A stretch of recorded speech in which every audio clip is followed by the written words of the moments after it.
80% dos homicídios são cometidos por pessoas do círculo mais próximo da vítima. Os criminologistas repetem este número como um mantra.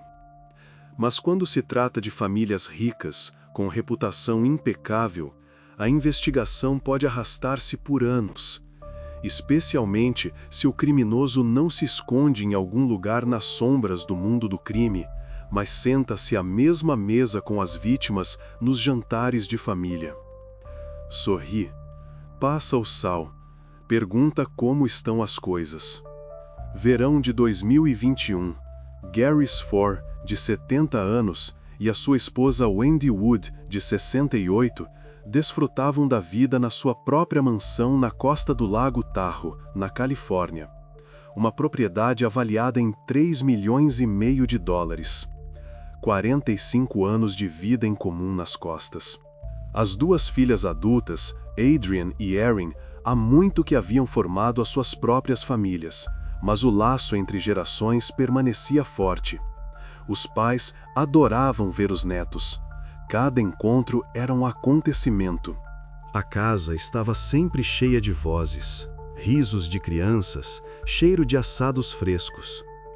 O casal conheceu-se ainda na faculdade. Desde então, não se separaram. Além de criarem os filhos, geriam um negócio conjunto no setor imobiliário. Viajaram muito, Europa, Ásia, ilhas. Durante algum tempo, viveram em Hong Kong, observando a cidade mudar diante dos seus olhos. Em 2000, estabeleceram-se na Califórnia. Wendy cresceu nas proximidades.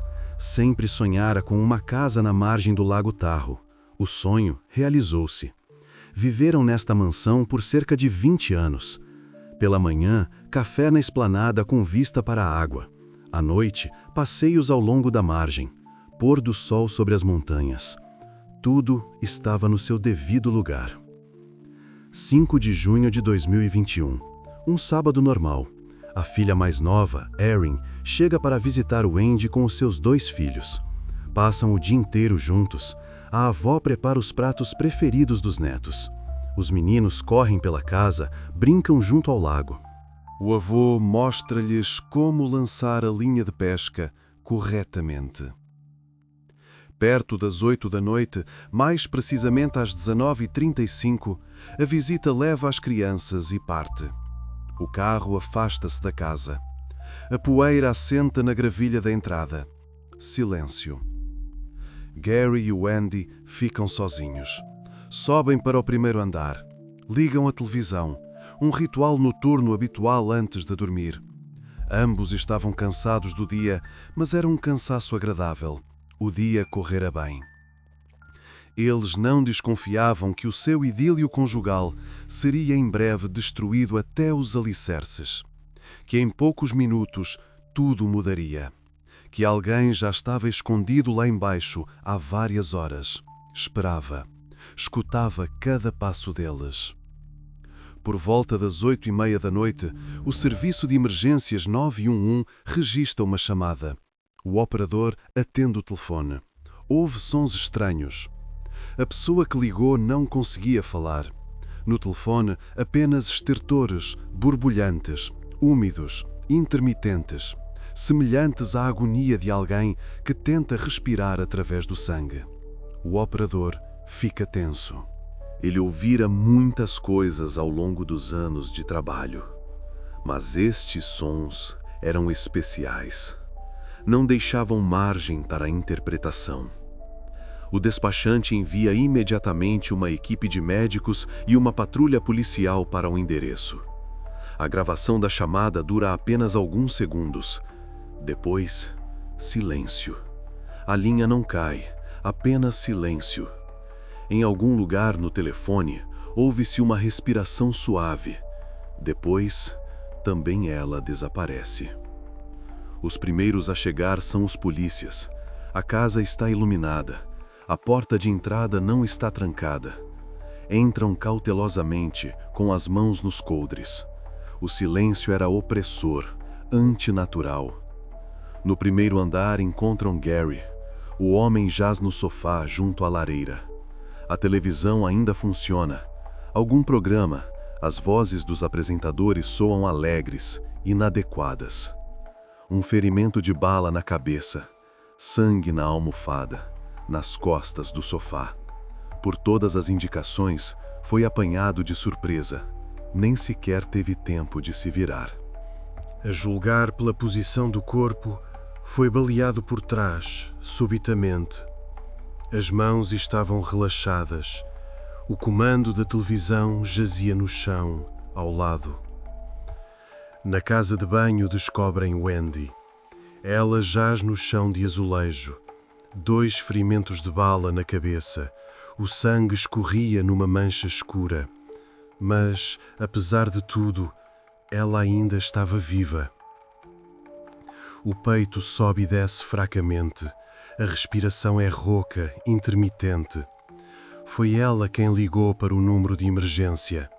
Como teve força suficiente para alcançar o telefone é incerto. Adrenalina, instinto de sobrevivência. O estado é crítico. A mulher mal consegue pronunciar o seu nome, Wendy, antes de perder a consciência. É hospitalizada de emergência. As sirenes rasgam o silêncio noturno do lago. Os vizinhos saem para a porta de entrada, observam. Os médicos não dão prognósticos otimistas. Os danos são demasiado graves. Enquanto os médicos lutam pela vida de Wendy, os criminologistas inspecionam a casa, fotografam, medem, procuram vestígios. Encontram 6 cápsulas de bala, brilhantes, de latão, espalhadas pelo chão do primeiro andar, presumivelmente calibre 22. Mais tarde, os peritos confirmam. Os tiros foram disparados de uma pistola, um calibre pequeno, mas suficiente para matar a curta distância. As portas não foram arrombadas, as janelas estão intactas, as fechaduras estavam em ordem. Ou o assassino conhecia o casal e foi-lhe permitida a entrada voluntariamente, ou tinha a sua própria chave. Ou, uma terceira opção, ele entrou na casa mais cedo, durante o dia, quando a porta estava aberta. Não há vestígios de luta. Nada foi roubado. Carteiras, joias, eletrônicos, tudo no seu lugar. Não foi um roubo. Os investigadores começam a pentear os arredores. Interrogam os vizinhos. Ninguém ouviu nada. Os tiros de uma pistola calibre 22 são silenciosos, especialmente numa casa com um bom isolamento acústico. Foi uma sorte que uma popular ciclovia passasse por perto. Lá foram instaladas câmaras de vigilância. As autoridades da cidade as haviam colocado há alguns anos, após uma série de roubos de carros. Ano de 2021, o auge da pandemia de Covid-19. Praticamente não havia pessoas nas ruas. Todos estavam em casa, com medo de serem infectados. Isso joga a favor da investigação. Menos pessoas, mais fácil de rastrear figuras suspeitas. Os detetives recuperam as gravações. Rebobinam o dia inteiro fotograma a fotograma. E encontram. Na gravação é claramente visível uma figura a mover-se na direção da casa do casal. Hora da gravação, 17h30. 3 horas antes da chamada para o serviço de emergência. Ainda estava claro. O sol começava apenas a inclinar-se para o pôr do sol. A identidade da pessoa é impossível de determinar. Uma camisola preta com capuz puxado quase até a ponte do nariz. A parte inferior do rosto estava escondida por uma máscara branca ou bandagem. Mãos nos bolsos. O olhar estava baixo. Tendo em conta a pandemia, isso poderia não levantar suspeitas. Todos usavam máscaras. Mas a maneira de se comportar dessa figura revelava nervosismo. O desconhecido caminha pela ciclovia. Olha para trás. Continua a andar. Olha novamente para trás, bruscamente, por cima do ombro. Os movimentos eram tensos, contidos. Ao passar pelo terreno de Gary e Wendy, congela por alguns segundos. Fica imóvel, como se mirasse a casa com o olhar ou reunisse coragem. Em seguida, começa a correr, abaixa-se para não ser visto pelas janelas e desaparece atrás da sébia. A câmera perde-o de vista. A julgar pelas gravações, ele escondeu-se dentro da casa por várias horas. Esperou, até Erin e as crianças partirem, até os proprietários subirem e relaxarem. Imediatamente após a chamada para a emergência, às 20h35, a mesma figura sai a correr da casa. Move-se rapidamente, mas sem pânico. Desaparece na escuridão. A direção é desconhecida. A única coisa que se consegue estabelecer com certeza é que se trata de um homem. A compleição física e a marcha o denunciam. Um dos detetives nota mais um detalhe. Ele arrasta ligeiramente a perna direita. Quase imperceptível, mas característico. Esta nuance desempenharia mais tarde um papel crucial. A investigação realiza uma conferência de imprensa. O detetive aproxima-se dos microfones. O rosto cansado, sério. Ele segura nas mãos impressões de fotogramas das câmaras de vigilância. As imagens são mostradas aos jornalistas. A figura de camisola com capuz e máscara. A qualidade da imagem não é má, mas a pessoa é irreconhecível. O capuz cobria metade do rosto, a máscara, a outra metade. As gravações são disponibilizadas ao público. Esperam por testemunhas que possam identificar o suspeito. Talvez alguém tenha visto essa figura em outros lugares, ou o reconheça pela maneira de andar, ou pela roupa. Um detalhe curioso: ninguém mais foi ferido nesta área. Nem arrombamentos, nem outros ataques. Nada. Durante todo o verão e outono, silêncio. Isso sugere que o alvo do criminoso eram precisamente Gary e Wendy. O ataque parecia proposital, planejado. O assassino sabia para onde ia. Conhecia a planta da casa. Sabia quando haveria pessoas lá. Os detetives decidem investigar o passado das vítimas, procurar inimigos, conflitos, dívidas, algo que explicasse por que alguém desejou a morte deles. Até aquele momento, o casal vivia na casa do lago há cerca de 20 anos. Os vizinhos descreviam-nos como pessoas agradáveis, mais reservadas. Cumprimentavam-se, às vezes conversavam sobre o tempo, nada mais do que isso. Eles eram parceiros de negócios no setor imobiliário, bem-sucedidos. Compravam casas, reformavam, revendiam, ganhavam bem. Gostavam de viajar. Itália, França, Tailândia. Fotografias das viagens estavam penduradas por toda a casa. Por algum tempo, viveram em Hong Kong. Isso foi nos anos 90, quando o mercado imobiliário lá se desenvolvia rapidamente. Eles pegaram a onda, ganharam muito dinheiro. Depois, voltaram para os Estados Unidos. Em 2000, estabeleceram-se na Califórnia. Wendy escolheu o lugar. Ela cresceu nas proximidades, numa pequena cidade suburbana. Sempre sonhou em viver no Lago Tahoe. Dizia aos amigos, é o lugar mais bonito da Terra. Agora, o sonho tinha se realizado. O casal era abastado. Possivelmente atraíram a atenção de invejosos ou de inimigos do passado. Os detetives verificam os contatos de negócios, procuram conflitos, ameaças, ações judiciais.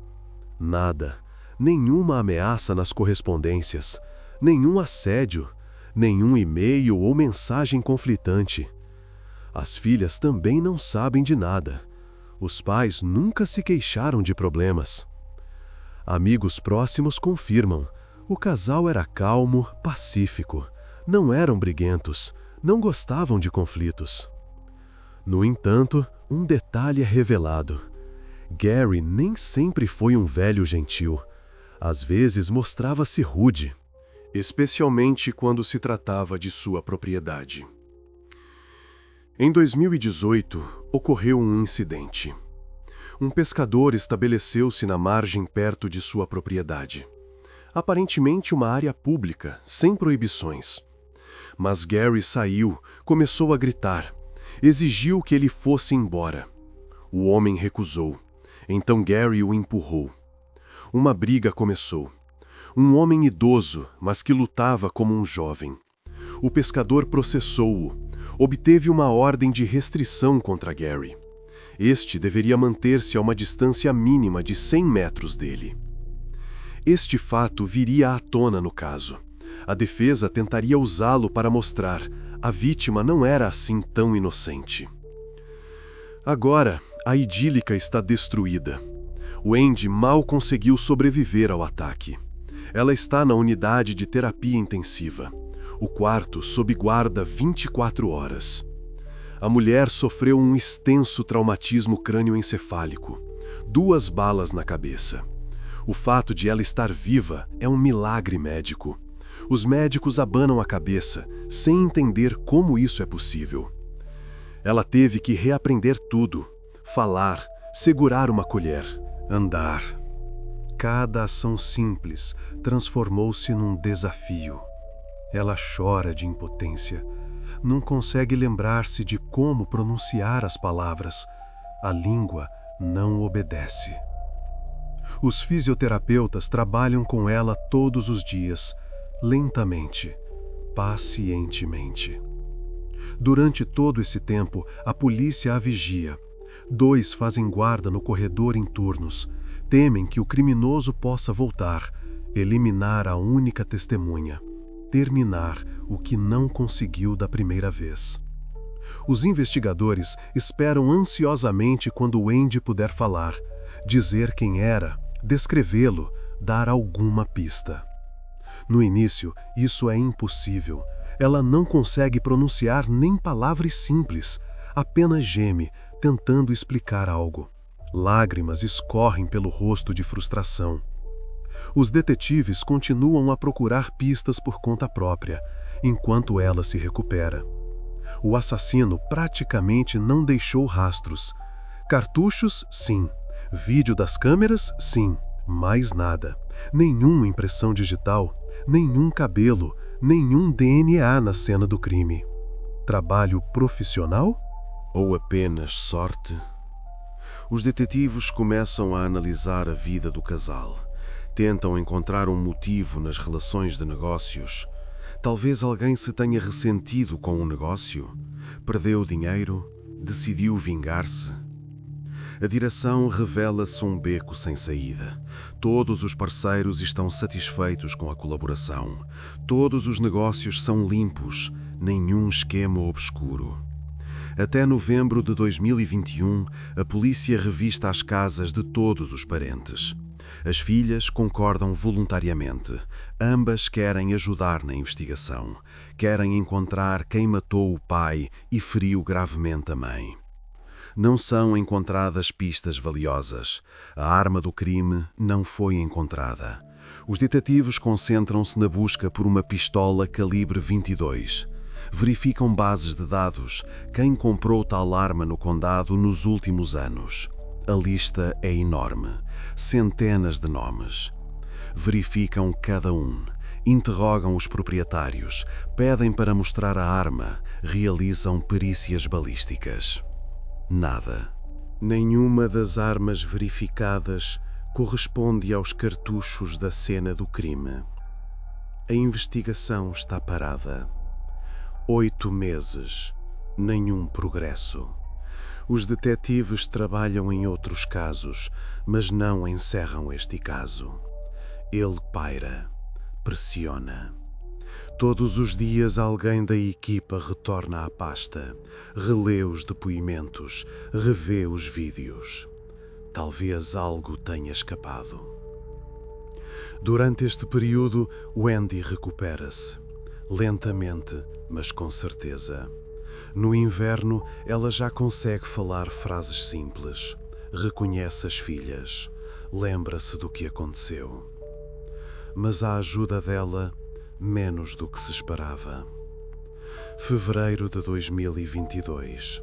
A situação muda, mas não como os investigadores esperavam.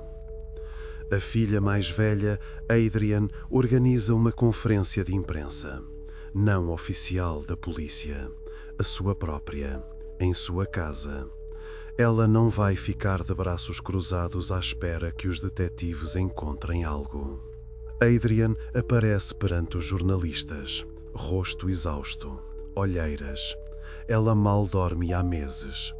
O que mais a preocupa é o estado da mãe. O Andy está inconsolável. Chora todos os dias. Não quer comer. Diz que não vê sentido em continuar a viver.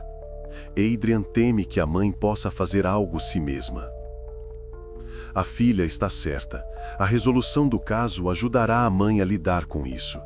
Dará algum encerramento, algum sentido a todo este pesadelo.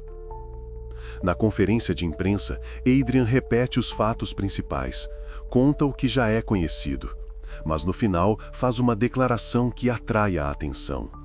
Recompensa: $150 mil em dinheiro a quem fornecer informações que levem à prisão do criminoso. É muito dinheiro. A mídia divulga a notícia. A história chega às edições nacionais. O vídeo com a figura mascarada é exibido em todos os canais. Nesse momento, Wendy já consegue falar fluentemente. Fisicamente, ela quase se recuperou. Pelo menos externamente. Anda sozinha, come sozinha, conversa quase normalmente. Apenas às vezes confunde as palavras. Psicologicamente, ela está destruída. Não consegue dormir sem comprimidos para dormir. Acorda em suores frios. Cada ruído na casa, e ela estremece. Os detetives finalmente podem interrogá-la. A entrevista acontece na casa de Adrian. Wendy mudou-se para a casa da filha mais velha. Tem medo de ficar sozinha. Tem medo de voltar para a casa do lago. O detetive senta-se em frente, liga o gravador, fala suavemente, com cautela. Compreende que a mulher está traumatizada. Wendy conta. A voz é baixa, intermitente. Ela para frequentemente, olha pela janela. Depois, continua. O ataque ocorreu quando ela adormeceu. Ela e Gary estavam a ver televisão, algum programa. Ela não se lembra qual. Os olhos dela estavam a fechar-se. O dia foi longo, exaustivo. Depois, a explosão, um estrondo alto perto do ouvido. Dor, aguda, ofuscante. Ela saltou, sem compreender o que estava acontecendo. O sangue escorria pelo rosto, quente, pegajoso. Instintivamente correu para a casa de banho. Não viu o agressor, nem sequer olhou para trás. Apenas correu. Encerrou-se na casa de banho. Tentou trancar a porta, mas as mãos não obedeciam. A segunda bala. De novo o estrondo. De novo a dor. Depois, nada. Escuridão. Acordou com o cão a lamber-lhe o rosto. O seu velho labrador. Ele gemia, empurrava-a com o focinho. Tudo tinha terminado. Silêncio. O criminoso não estava lá. Ela estava deitada no chão frio da casa de banho. Sangue por todo o lado. A única coisa que conseguiu fazer foi esticar-se para o telefone. Discar o 911. Tentou falar, mas a voz não funcionava. Apenas arquejos. O detetive escuta, registra, depois faz perguntas. Viu o agressor? Não. Ouviu a voz dele? Não. Talvez um cheiro? Colônia? Cigarros? Não, não me lembro de nada. Quantos agressores havia? Um ou vários? Não sei. Acho que um. 1 mês e meio nos cuidados intensivos. Depois, uma longa reabilitação. Médicos, fisioterapeutas, psicólogos. Todos os dias, uma luta. Mesmo depois disso, a mulher não se lembrou de nada de novo. As lacunas na memória permaneceram. O cérebro protegia-se, apagando as memórias traumáticas. Agora, Wendy vive com medo, consciente de que está em perigo. O criminoso sabe que ela sobreviveu. Pode voltar, terminar o trabalho. A incerteza pressiona constantemente. Quem era? Por quê? Pelo quê? Ela não fazia a mínima ideia de quem poderia querer a morte deles. Não tinham inimigos. Pelo menos era o que ela pensava. Os investigadores esperavam que a amnésia passasse, que a memória voltasse, que Wendy se lembrasse de algum detalhe, uma voz, uma silhueta, qualquer coisa. Isso não aconteceu. Um ano depois do ataque, em junho de 2022, Wendy tirou voluntariamente a própria vida. Tomou uma overdose de soníferos. Deixou um bilhete, curto, apenas algumas linhas. Eu não aguento mais. Perdoa-me. Eu quero estar com o Gary. A filha mais velha encontrou-a de manhã, demasiado tarde. Na opinião de Adrian, a mãe simplesmente não conseguiu lidar com a perda. 45 anos juntos, e de repente, estás sozinha. O marido assassinado. A vida destruída. Medo todas as noites. Foi demais. Após a morte de Wendy, Erin e Adrian mudam-se para a casa no lago. As jovens herdaram todos os bens dos pais. A casa, o negócio, as contas. 23 milhões de dólares no total. Mas o dinheiro não traz alívio. Elas continuam a lutar por justiça. Querem encontrar o assassino. Querem que ele responda pelos seus atos. Apesar dos esforços, não há progresso. Durante quase 2 anos, a investigação arrasta-se. Os detetives trabalham em outros casos. Este caso está arrefecendo. Apenas a 21 de abril de 2023, o gabinete do xerife do condado fornece novos detalhes ao público. Mas mesmo a essa altura, o criminoso não foi capturado. As autoridades tinham acabado de obter pistas, as primeiras reais em toda a investigação. 5 de junho de 2023, exatamente 2 anos após o assassinato. Uma data simbólica. Adrian apresenta uma queixa à polícia. Chocante. Ela alega que a sua irmã mais nova, Erin, e o marido dela, Dan, são responsáveis pela morte dos pais, que planearam o assassinato, que queriam apoderar-se da herança. Erin Serafini é casada com Dan Serafini, um apelido bastante conhecido, ex-estrela da Major League Baseball. O homem construiu uma carreira neste desporto, jogou por várias equipas americanas, depois jogou no México, ganhava bom dinheiro, era reconhecido. Em 2013, terminou definitivamente a carreira. Depois disso, fundou uma academia de beisebol para crianças. Também era proprietário de um bar, a Taberna do Carvalho. Um negócio conjunto com a esposa, seguindo o exemplo do sogro e da sogra. 2 filhos nasceram do casamento. A família parecia próspera, casa grande, carros, férias. Agora, Adrian apresentou uma ação judicial. Nela, alega-se, Erin e Dan manipularam a mãe, levaram-na ao suicídio depois de não terem conseguido matá-la pela primeira vez. E antes da morte, Wendy mudou o testamento. Deserdou a filha mais nova. Segundo a irmã mais velha, tudo era por causa do dinheiro. 23 milhões de dólares e cotas em imóveis. Erin queria convencer a mãe a torná-la a única herdeira. Eliminar a irmã. Ficar com tudo. Depois, quando isso não resultou, tentou restaurar as condições originais do testamento. Nele, a herança era dividida igualmente. No final, Erin não recebeu 1 cêntimo. Tudo ficou para Adrian. Adrian tinha um namorado na altura, com antecedentes criminais por assaltos. A polícia verificou-o em primeiro lugar, mas ele tinha um álibi de ferro. Estava no trabalho, dezenas de testemunhas, foi imediatamente descartado. Os detetives prestam atenção à ação judicial, estudam, investigam a fundo. O resultado é inesperado. 4 meses depois, a 20 de outubro de 2023, não é Erin quem é detida. É detido Daniel Serafini, de 49 anos, e Samantha Scott, de 33 anos. Samantha Scott. Esta figura é nova no caso, mas era conhecida por todos. Pelas vítimas, pelas filhas, pelos netos. Durante anos. A detenção acontece de manhã cedo. Uma equipa tática irrompe pela casa de Dan em Winnemucca, Nevada. O homem dorme. Acordam-no, leem-lhe os direitos. Ele permanece em silêncio, o rosto inexpressivo.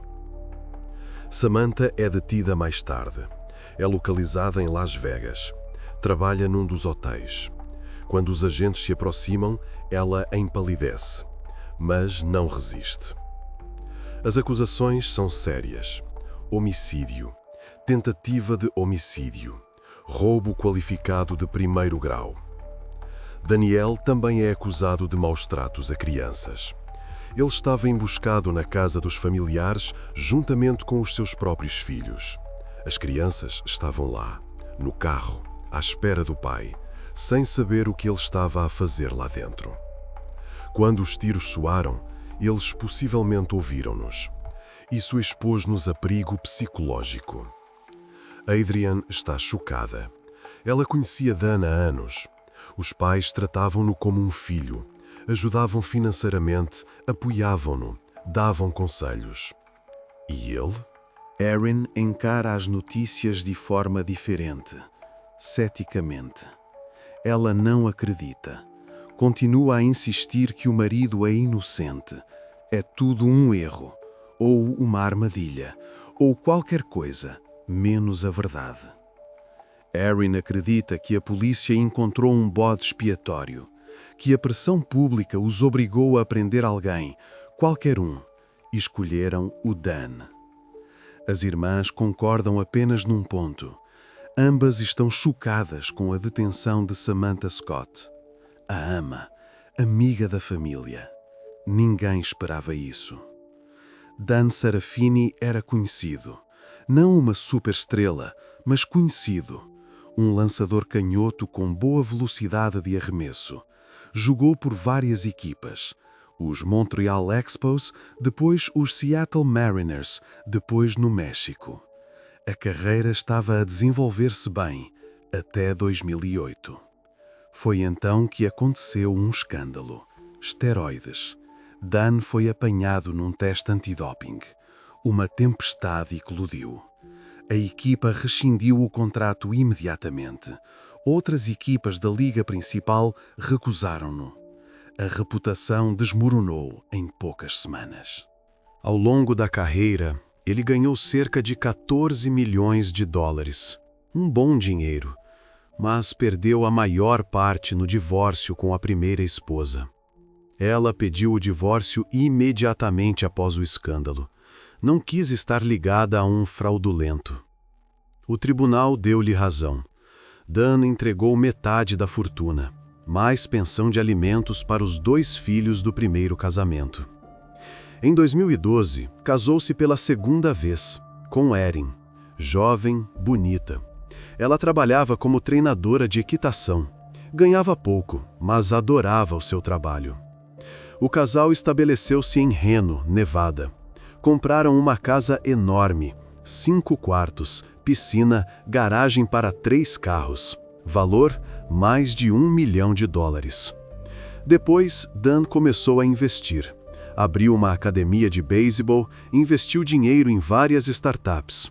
Tudo falhou. A academia não dava lucro, demasiados concorrentes. Em 2015, ele estava falido. Todas as poupanças gastas. $300 mil em dívidas. Credores ligavam todos os dias, ameaçavam com processos judiciais. Para abrir o bar, teve de ir aos pais da esposa. Pedir um empréstimo. Humilhante, mas não havia escolha. Gary e Wendy deram-lhe 240 mil, não como um empréstimo, como um presente. Eles amavam o genro, queriam ajudar. O bar abriu, a Taberna do Carvalho. Funcionava razoavelmente bem, mas isso não era suficiente para cobrir todas as dívidas. Dan conseguiu um segundo emprego, uma mina de ouro, trabalho físico, pesado, especialmente para um ex-atleta, mas pagava bem. Mesmo isso não ajudava. As dívidas cresciam, os apetites permaneciam os mesmos. Dan estava habituado a gastar muito. Restaurantes, roupas, gadgets, não conseguia parar. Erin apoiava-o em tudo. Dizia que tudo ia melhorar, que eles iriam superar juntos.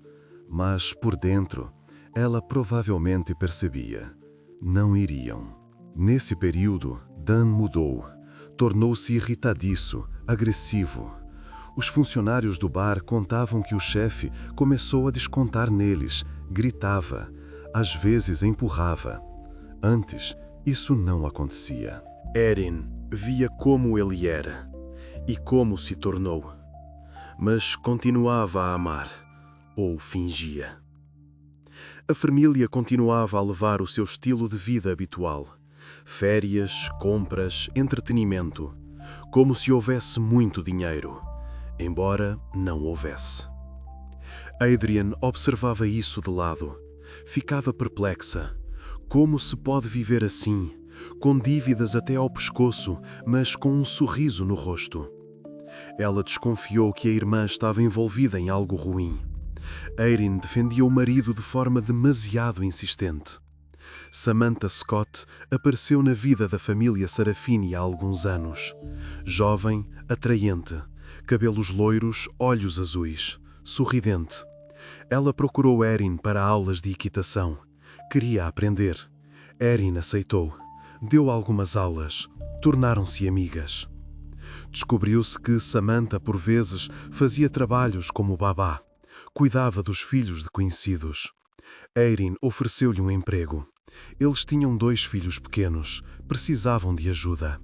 Samantha aceitou. Começou a vir várias vezes por semana. Buscava as crianças na escola. Dava-lhes de comer. Brincava com eles. Punha-os para dormir. As crianças adoravam-na. Ela era divertida, gentil, inventava jogos, lia histórias de fadas com vozes diferentes. Quando Samantha pisou a casa dos Sarafini pela primeira vez, Daniel imediatamente notou-a. Demorou o olhar um pouco mais do que o necessário. Depois começou a encontrar desculpas para conversar. Perguntava como ela estava, brincava. Ele contava-lhe os seus problemas, o quão difícil era, dívidas, trabalho, estresse. Queixava-se de não ser feliz no casamento. Dizia que não queria mais filhos, já tinha 2 do primeiro casamento. Isso era suficiente. Mas Erin insistiu. Nasceram mais 2. Agora ele sentia-se encurralado. Continuava a viver com a esposa apenas pelos filhos, mas planejava divorciar-se assim que eles crescessem. Samantha ouvia, solidarizava-se. Jovem, ingênua, ela comoveu-se com a sua situação difícil. Sentiu-se especial, afinal ele confiava nela. Assim começou o romance, secreto. Encontros em hotéis. Mensagens que eram imediatamente apagadas. Mentiras. Quando Samantha foi detida, ela negou tudo. Dizia que não percebia do que se tratava, que era apenas a babá, uma amiga da família, nada mais. No início, nem as irmãs acreditavam na sua culpa. Adrian conhecia Samantha há anos, confiava nela. Samantha visitava Wendy regularmente quando esta se recuperava. Apoiava, trazia flores, sentava-se ao lado, segurava a mão. Como era possível desconfiar dela? Mas a sua verdadeira função ainda estava para ser compreendida, e isso revelou-se pior do que alguém poderia imaginar. A investigação chegou ao clímax. A procuradoria preparava as provas há meses, construía a cronologia, recolhia testemunhos. Dan deveria ser o primeiro a depor perante o júri. Samantha, mais tarde. As audiências preliminares ocorreram em outubro de 2023. A sala do tribunal estava cheia de jornalistas. Câmeras, flashes. O caso atraiu a atenção de todo o país. O promotor levanta-se. Explica como a culpa foi provada. Provas, testemunhas, cronologia. Os testemunhos desempenharam um grande papel. Um dos colegas de Dan, um mineiro, identificou-o numa gravação de vídeo. Reconheceu-o pela forma de andar, peculiar. Dan arrastava ligeiramente a perna direita, uma lesão sofrida ao longo dos anos de carreira desportiva, permanente. O mineiro disse: "Eu percebi imediatamente que era ele. Pela maneira como anda, é impossível confundir." Outras testemunhas foram encontradas, pessoas que ouviram Dan espalhar boatos maldosos sobre o sogro e a sogra. Ele dizia que eram pessoas más, que maltratavam os netos, batiam neles, deixavam-nos com fome quando as crianças ficavam com eles nos fins de semana. Ninguém acreditava nisso. Gary e Wendy eram avós amorosos, todos sabiam disso. Mas Dan repetia essa história uma e outra vez, como se tentasse convencer-se a si mesmo. Alguns anos antes do assassinato, ele procurou um assassino de aluguel. Abordou vários homens. Dizia diretamente: "Preciso de eliminar 2 pessoas. Pagarei 20 mil." Esses homens tinham problemas com a lei. Dan pensou que eles aceitariam. Mas todos recusaram. Alguns riram, outros aconselharam a não dizer disparates. Apenas um mês antes do assassinato, o seu humor mudou. Ele parou de procurar um executor. Agora dizia: "Eu mesmo farei isso, com as minhas próprias mãos." Ninguém contactou a polícia. Todos decidiram que ele estava a brincar, ou falava de ânimo leve. Dan sempre foi temperamental. Gostava de humor negro. Ninguém levou a sério. Um grande erro. O promotor reconstruiu a cronologia dos eventos. Mostrou um mapa, uma linha do tempo. 4 de junho de 2021. Danielle e Samantha hospedam-se num hotel em Velk, Nevada, uma pequena cidade, menos de 1 quilômetro da mina de ouro onde Dan trabalhava. Reservam um quarto para uma noite. Registam-se com os seus nomes. Nada de suspeito. 5 de junho. Pela manhã, os seus carros são detectados por câmaras na área da mina. Dan chega ao trabalho. Regista-se. Trabalha algumas horas. Depois sai. Diz que não se sente bem. Por volta das 17 horas, o seu carro desaparece do estacionamento. Às 17h30, uma figura de moletom aparece na gravação junto à casa no lago. Samantha inicialmente afirmou que tinha ficado no hotel o dia todo. Esperava por Dan. Eles queriam passar tempo juntos, em segredo de Erin. A sua história parecia plausível. Até a geolocalização do telemóvel confirmava. O telefone estava no hotel. Mas Samantha cometeu um erro. Um Subaru exatamente igual ao carro dela foi avistado perto da casa no lago, sem matrículas, menos de 1 hora antes do ataque. Os detetives verificaram a geolocalização do carro, não do telefone, mas do carro. Carros modernos transmitem dados ao fabricante, a Subaru também. Os dados mostraram: o carro de Samantha estava perto do local do crime no momento do tiroteio. Ela mentiu. Segundo a acusação, ela deixou Dan, esperou nas proximidades. Depois, recolheu-o após o assassinato. A tática da defesa tornou-se evidente nas audiências preliminares. O advogado planejava convencer o júri. Wendy e Gary eram pessoas cruéis, manipuladores, oprimiram o genro durante anos, levaram-no ao desespero. Como prova, uma ordem de restrição judicial de 2018. A história com o pescador mostra que Gary era agressivo. A defesa também planejava transferir a culpa para Adrian. Dizia-se que ela acusou a irmã e o genro para ficar com toda a herança. Ela tinha um namorado problemático. Talvez ele estivesse envolvido, mas o álibi do namorado era de ferro. Ele foi excluído imediatamente. Uma séria batalha estava por vir no tribunal. Depois de Dan, Samantha deveria ser julgada. Mas em fevereiro de 2025, tudo mudou.